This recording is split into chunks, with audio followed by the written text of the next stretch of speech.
Hello and welcome to another puppy advice video. Today we're going to be looking at how to set good expectations when it comes to training your puppy. Because this can be extremely hard if you're getting a new puppy, so for instance if this is your first puppy, or if you're getting a new breed of dog that has a different temperament and will train differently to those previously. And having the right expectations set when you go into puppy training will really put you in a good stead to have a good time training your puppy. It'll also lead to less disappointment and a more realistic training approach to be adopted. So how can you set good expectations to train perfect puppies? Well, dogs have co-evolved alongside humans for over 16,000 years. Their physical and behavioral biology has adapted to benefit a mutual relationship between human and canine. It's no wonder then that most newborn puppies can grow to perform a vast array of tasks. While not every puppy will grow up to lead the blind, guard important places, or do other specialty jobs with their incredible smelling capabilities. It's important to try to set out the kind of adult dog we want our puppies to become to avoid disappointment and behavioral problems. When trained carefully, with your specific expectations in mind, all puppies can become perfect puppies. So what do you want to expect? Before you buy a puppy, it's important to think about what kind of pet you want them to be. Most new puppy owners want their new pet to be a loving part of their family. Will your puppy live inside? Will your puppy be good with children? These are the types of questions a new puppy owner should consider because they are essential when setting the boundaries, and also your expectations. This way, you can train your puppy to avoid these behaviors you don't want. As a general rule of thumb, if you don't want your puppy to do something as an adult, don't let them do it as a puppy. So for instance, you may want to stop your dog from barking or excessive biting. To find the answer of how to stop it, you don't have to be a dog whisperer.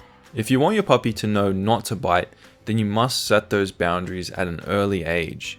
Any instance that the puppy bites, you need to make sure that it knows it is not okay to do this right from the beginning. You cannot let any instances of biting or barking slip through because then the puppy starts to get familiar with it and think that it's okay to do it. So you need to stop it at the earliest stage every single time that you see it occur. Don't let it slip past because then it will become a recurring behavior. Similarly, if you don't want your puppy to sleep on your bed, you must show them that it's wrong early on. To help with the goal of setting boundaries, many owners find that it helps to set a pet plan. So what is a pet plan? A pet plan is a simple process. It involves defining what you do and don't want your newborn puppies to do. When you formulate your pet plan, you decide which behaviors you want your puppy to exhibit and which behaviors you want to discourage. And this is really simple to put together. Obviously, you're not going to want your puppy to bite people or to be destructive and chew things. And generally speaking, you're going to want your puppy to be a well-mannered dog that respects people and respects boundaries. The only time that this would differ if you have a puppy for a special reason, like for instance leading the blind or sniffing out illicit substances. But a pet plan really solidifies the expectations new owners have for their puppies and therefore creates a more positive relationship. Through careful planning and patience, you can give your puppy the best chance at learning how to behave in accordance with your positive expectations from them. I'm going to outline a list of questions as starting points for you to consider when setting the expectations for your puppy in your puppy pet plan. And remember to include any others to cater for your particular situation. The relationship you have with your puppy will be completely individual, so your pet plan and puppy expectations should be too. Things to consider in your puppy pet plan when setting good puppy expectations include: Number 1, do I want my puppy to know how to sleep independently inside, outside, in a crate, or in my bedroom? And this is a very important one that you need to consider. Because just like humans, puppies sleep a lot, and if you can set those boundaries early on, it's going to do you a world of good, and it's also going to do the puppy a world of good. Number 2, do I want my puppy to be allowed inside? Again, this is a really important one because some people don't like their puppies to be inside because of the fur or the smell, whereas others want to have their puppy inside as a part of the family. So definitely consider this one. Number 3, do I want my puppy to be well trained? Now some people are okay with their puppy just being a puppy and running around causing a muck, whereas others want their puppy to be very well trained and listen to every command when it's given with no fault. These two scenarios are going to require different approaches. Number 4, do I want my puppy to be good with children, the elderly, loud noises, etc.? This is going to be very, very important if you have small kids or if you have someone elderly living in the house or visiting you regularly. Again, you're going to want to make sure your puppy doesn't jump or isn't overly excited with elderly people. And with children, you need to set the boundaries so the puppy doesn't see them as a chew toy, essentially. You want them to be safe with children and also safe with elderly people. Even if this isn't a concern, you're still going to want your puppy to be well behaved around these types of people. Number 5, do I want my puppy to know how to alert me to dangers? This is really important if you want your puppy to be a guard dog, especially if you live in a dangerous community or somewhere where you might have people trying to rob you or break into your house. This can be very, very important, but again, for some people, you may not need your puppy to alert you to dangers.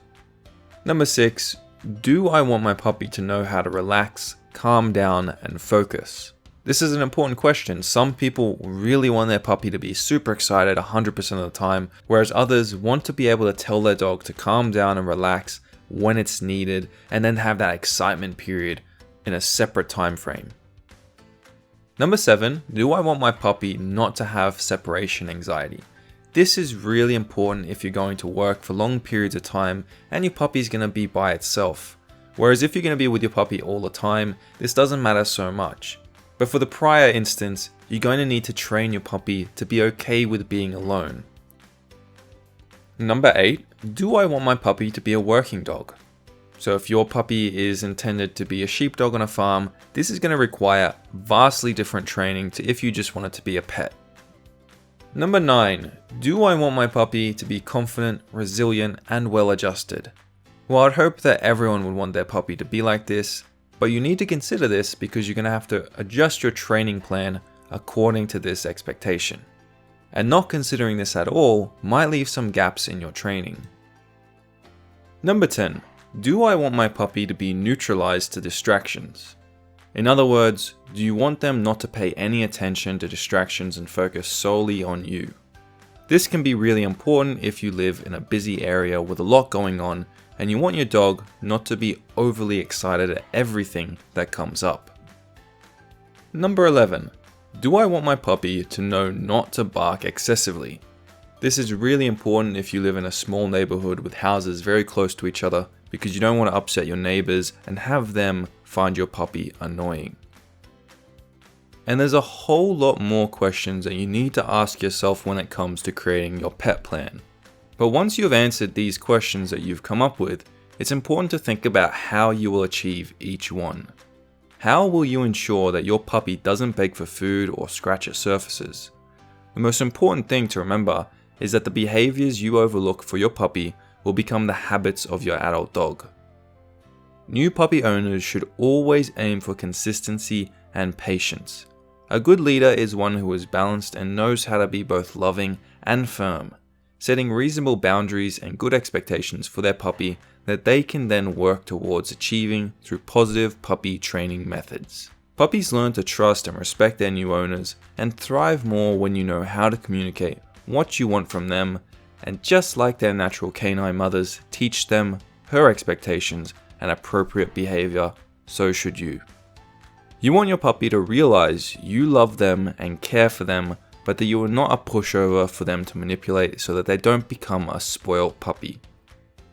By identifying early on what desired behaviors you'd like to see in your puppy and eventually adult dog, and what you are willing and not willing to put up with, you can then start to implement the positive training strategies and experiences you need your puppy to be exposed to and become familiar with to increase your chances of getting all your positive puppy expectations met.